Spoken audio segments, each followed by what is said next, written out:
தோடுடைய செவியன் விடை ஏறிவோர் தூவெண்மதி சூடி காடுடைய சுடலை பொடி பூசியன் உள்ளம் கவர் கள்வன் ஏடுடைய மலரான் முனை நாள் பணிந்து ஏத்த அருள் செய்து பீடுடைய பிரமாபுரம் மேவிய பெம்மானிவனன்று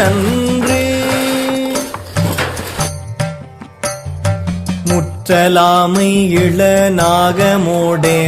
முளை கும்பவை பூண்டு வற்றலோடு கலனாப்பலி தேர்ந்தனது உள்ளம் கவர் கள்வன் கற்றல் கேட்டல் உடையார் பெரியார் கழல் கையால் தொழுது